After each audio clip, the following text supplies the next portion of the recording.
for the most wild, yet most homely narrative which I am about to pen, I neither expect nor solicit belief. Mad indeed would I be to expect it, in a case where my very senses reject their own evidence. Yet, mad am I not, and very surely do I not dream. But tomorrow I die, and today I would unburthen my soul. My immediate purpose is to place before the world, plainly, succinctly, and without comment, a series of mere household events. In their consequences, these events have terrified, have tortured, have destroyed me. Yet I will not attempt to expound them. To me, they have presented little but horror, to many they will seem less terrible than baroques. Hereafter, perhaps, some intellect may be found which will reduce my phantasm to the commonplace, some intellect more calm, more logical, and far less excitable than my own, which will perceive, in the circumstances I detail with awe, nothing more than an ordinary succession of very natural causes and effects. From my infancy I was noted for the docility and humanity of my disposition. My tenderness of heart was even so conspicuous as to make me the jest of my companions. I was especially fond of animals, and was indulged by my parents with a great variety of pets. With these I spent most of my time, and never was so happy as when feeding and caressing them. This peculiarity of character grew with my growth, and in my manhood, I derived from it one of my principal sources of pleasure. To those who have cherished an affection for a faithful and sagacious dog, I need hardly be at the trouble of explaining the nature or the intensity of the gratification thus derivable. There is something in the unselfish and self-sacrificing love of a brute, which goes directly to the heart of him who has had frequent occasion to test the paltry friendship and gossamer fidelity of mere man. I married early, and was happy to find in my wife a disposition not uncongenial with my own. Observing my partiality for domestic pets, she lost no opportunity of procuring those of the most agreeable kind. We had birds, goldfish, a fine dog, rabbits, a small monkey, and a cat. This latter was a remarkably large and beautiful animal, entirely black, and sagacious to an astonishing degree. In speaking of his intelligence, my wife, who at heart was not a little tinctured with superstition, made frequent allusion to the ancient popular notion, which regarded all black cats as witches in disguise. Not that she was ever serious upon this point, and I mention the matter at all for no better reason than that it happens, just now, to be remembered. Pluto, this was the cat's name, was my favorite pet and playmate. I alone fed him, and he attended me wherever I went about the house. It was even with difficulty that I could prevent him from following me through the streets. Our friendship lasted, in this manner, for several years, during which my general temperament and character, through the instrumentality of the fiend intemperance, had, I blush to confess it, experienced a radical alteration for the worse. I grew, day by day, more moody, more irritable, more regardless of the feelings of others.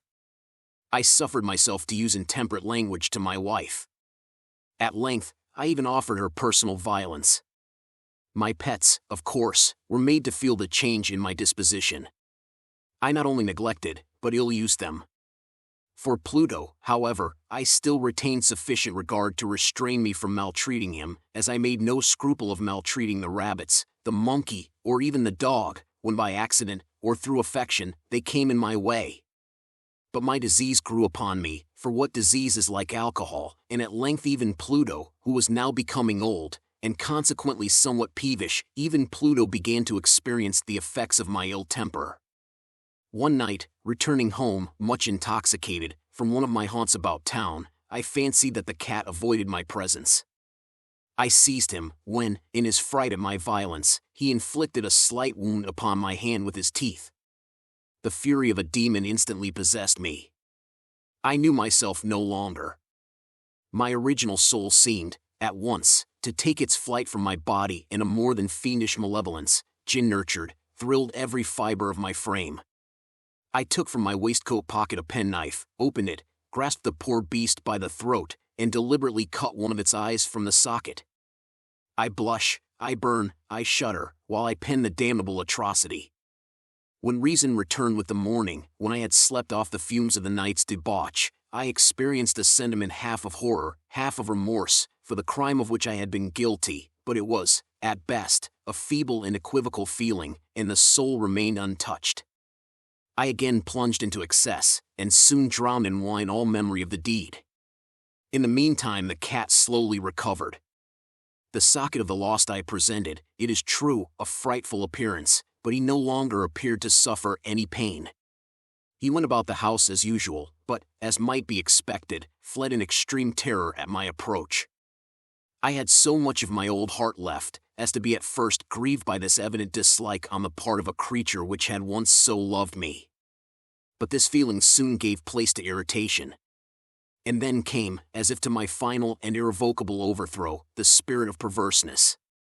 Of this spirit philosophy takes no account.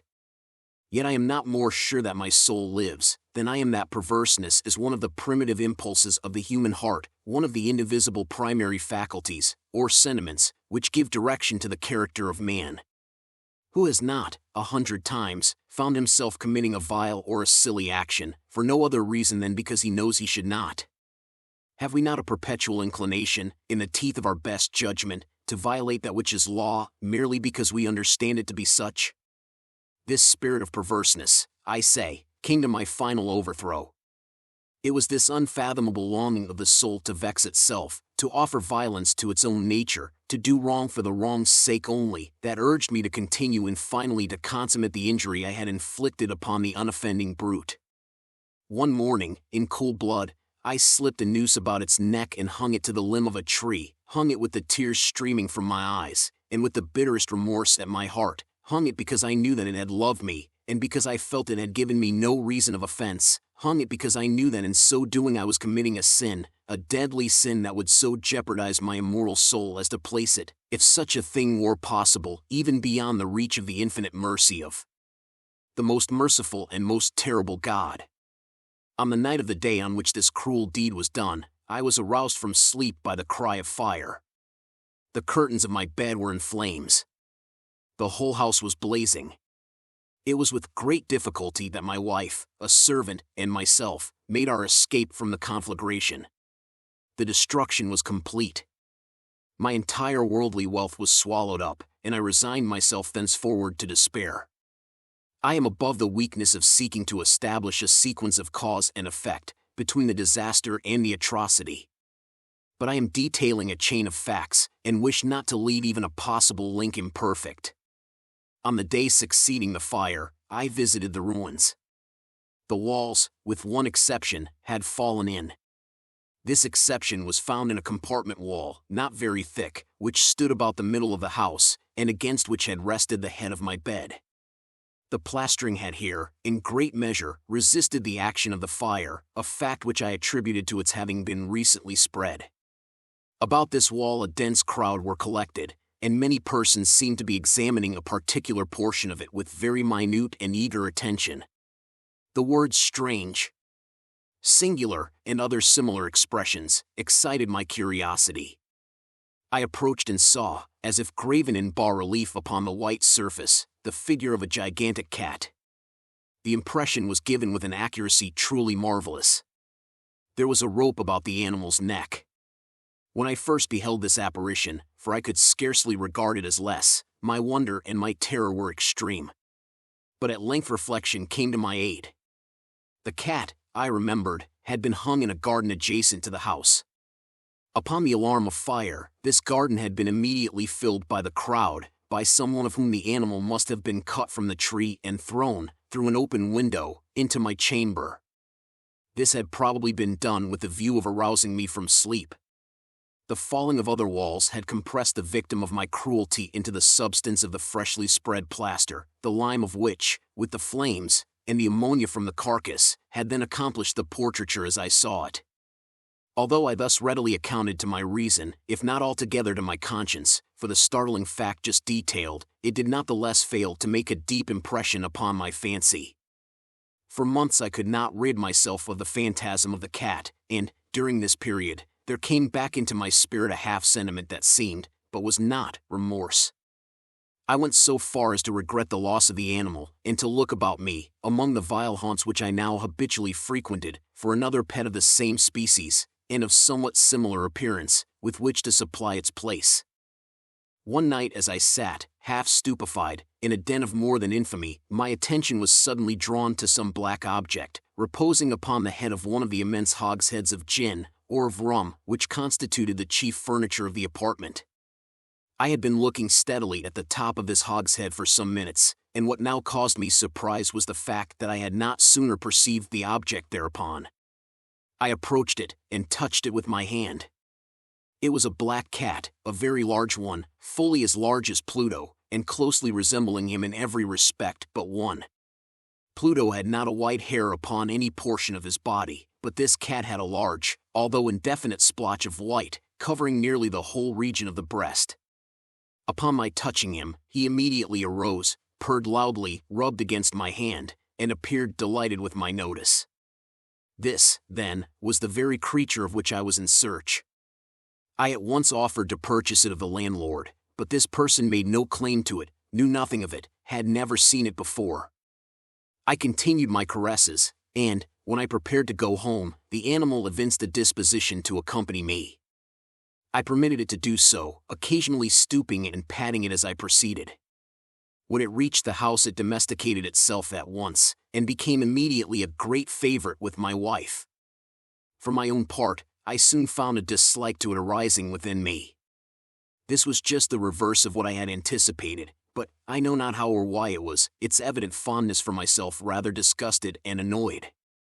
By slow degrees, these feelings of disgust and annoyance rose into the bitterness of hatred. I avoided the creature, a certain sense of shame, and the remembrance of my former deed of cruelty, preventing me from physically abusing it. I did not, for some weeks, strike or otherwise violently ill-use it, but gradually, very gradually, I came to look upon it with unutterable loathing, and to flee silently from its odious presence, as from the breath of a pestilence. What added, no doubt, to my hatred of the beast, was the discovery, on the morning after I brought it home, that, like Pluto, it also had been deprived of one of its eyes. This circumstance, however, only endeared it to my wife, who, as I have already said, possessed, in a high degree, that humanity of with my aversion to this cat, however, its partiality for myself seemed to increase. It followed my footsteps with a pertinacity which it would be difficult to make the reader comprehend. Whenever I sat, it would crouch beneath my chair, or spring upon my knees, covering me with its loathsome caresses. If I arose to walk, it would get between my feet and thus nearly throw me down, or, fastening its long and sharp claws in my dress, clamber, in this manner, to my breast. At such times, although I longed to destroy it with a blow, I was yet withheld from so doing, partly by a memory of my former crime, but chiefly, let me confess it at once, by absolute dread of the beast. This dread was not exactly a dread of physical evil, and yet I should be at a loss how otherwise to define it. I am almost ashamed to own, yes, even in this felon's cell, I am almost ashamed to own, that the terror and horror with which the animal inspired me had been heightened by one of the merest chimeras it would be possible to conceive. My wife had called my attention, more than once, to the character of the mark of white hair, of which I have spoken, and which constituted the sole visible difference between the strange beast and the one I had destroyed. The reader will remember that this mark, although large, had been originally very indefinite, but, by slow degrees nearly imperceptible, in which for a long time my reason struggled to reject as fanciful, it had, at length, assumed a rigorous distinctness of outline. It was now the representation of an object that I shuddered to name, and for this, above all, I loathed, and dreaded, and would have rid myself of the monster had I dared. It was now, I say, the image of a hideous, of a ghastly thing, of the gallows, oh, mournful and terrible engine of horror and of crime, of agony and of death. And now was I indeed wretched beyond the wretchedness of mere humanity. And a brute beast, whose fellow I had contemptuously destroyed, a brute beast to work out for me a man, fashioned in the image of the high God, so much of insufferable woe. Alas! Neither by day nor by night knew I the blessing of rest any more. During the former the creature left me no moment alone, and in the latter I started hourly from dreams of unutterable fear to find the hot breath of the thing upon my face, and its vast weight, an incarnate nightmare that I had no power to shake off, incumbent eternally upon my heart. Beneath the pressure of torments such as these, the feeble remnant of the good within me succumbed. Evil thoughts became my sole intimates, the darkest and most evil of thoughts. The moodiness of my usual temper increased a hatred of all things and of all mankind, while, from the sudden, frequent, and ungovernable outbursts of a fury to which I now blindly abandoned myself, my uncomplaining wife, alas, was the most usual and the most patient of sufferers. One day she accompanied me, upon some household errand, into the cellar of the old building which our poverty compelled us to inhabit. The cat followed me down the steep stairs, and, nearly throwing me headlong, exasperated me to madness.